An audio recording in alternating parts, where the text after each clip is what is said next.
And I saw in the right hand of him that sat on the throne a book written within and on the backside, sealed with seven seals.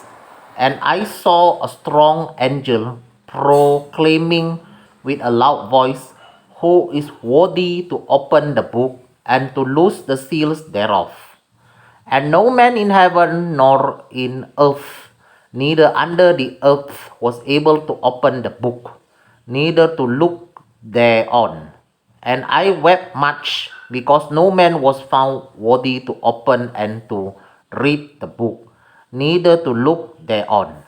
And one of the elders says to me, "Do not weep, behold, the Lion of the tribe of Judah, the root of David, has prevailed to open the book and to loose the seven seals thereof." And I behold, and lo, in the midst of the throne and of the four beasts, and in the midst of the elders stood a lamb, as it had been slain, having seven horns and seven eyes, which are the seven spirits of God, sent forth into all the earth. And he came and took the book out of the right hand of him that sat upon the throne. And when he had taken the book, the four beasts and 24 elders fell down before the Lamb, having every one of them harps and golden dishes full of odour, which are the prayers of saints. And they sang a new song, saying, "You are worthy to take the book and to open the seals thereof, for you were slain and have redeemed us to God by your blood out of every kindred and tongue and people and nation, and have made us to our God kings and priests, and we shall reign on the earth." And I beheld, and I heard the voice of many angels round about the throne, and the beasts and the elders, and the number of them was 10,000 times 10,000, and thousands of thousands, saying with a loud voice, "Worthy is the Lamb that was slain to receive power and riches and wisdom and strength and honor and glory and blessing." And every creature which is in heaven and on the earth and under the earth, and such as are in the sea, and all that are in them, heard I saying, "Blessing and honor and glory and power be to him that sits upon the throne, and to the Lamb forever and ever." And the four beasts said, "Amen."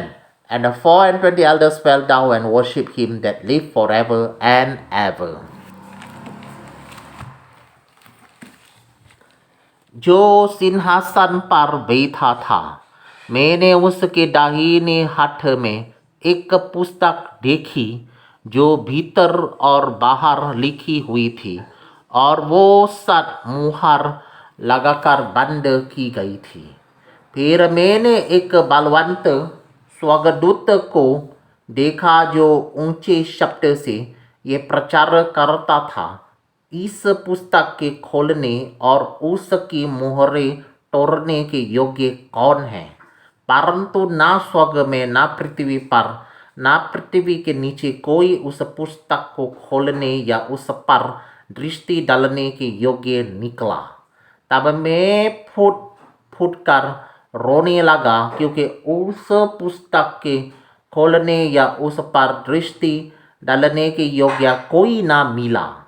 इस पर उन प्राचीनों में से एक ने मुझसे कहा, "मत रो, देख, यहूदा के गोत्र का वो सिंह, जो दाऊद का मूल है, उस पुस्तक को खोलने और उसकी 7 मुहरें तोड़ने के लिए जयवंत हुआ है।" तब मैंने उस सिंहासन और चारों प्राणियों और उन प्राचीनों के बीच में मानो एक वाद्य किया हुआ मेमना खड़ा देखा। उसके 7 सिंग और 7 आंखें थीं। ये परमेश्वर की 7 आत्माएं हैं, जो सारी पृथ्वी पर भेजी गई हैं। उसने आकर उसके दाहिने हाथ से, जो सिंहासन पर बैठा था, वो पुस्तक ले ली। जब उसने पुस्तक ले ली, तो वे चारों प्राणी और 24 प्राणी उस मेमने के सामने गिर पड़े। उनमें से हर एक के हाथ में वीणा और डुप जो पवित्र लोगों की प्रार्थनाएं से भरे हुए सोने के कटोरे थे, वे ये नया गीत गाने लगे।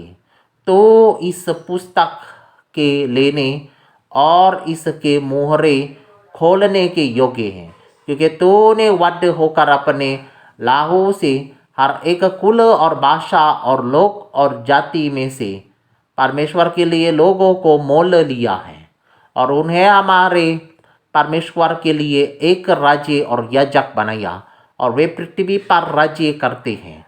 जब मैंने देखा जो उस सिंहासन और उन प्राणियों और उन प्राचीनों के चारों ओर बहुत से स्वर्गदूतों का शब्द सुना, जिनकी गिनती लाखों और करोड़ों की थी, और वे ऊंचे शब्द से कहते थे, वध किया हुआ मेमना ही समर्थ है, और दान और ज्ञान और शक्ति और आदर और महिमा और धन्यवाद के योग्य हैं।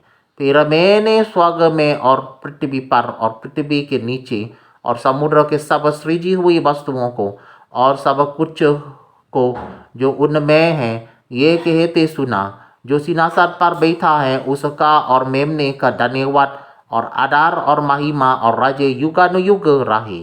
और चारों प्राणियों ने आमीन कहा और प्राचीनों ने गिरकर धन्यवाद किया। Alright, I'm done. Thank you.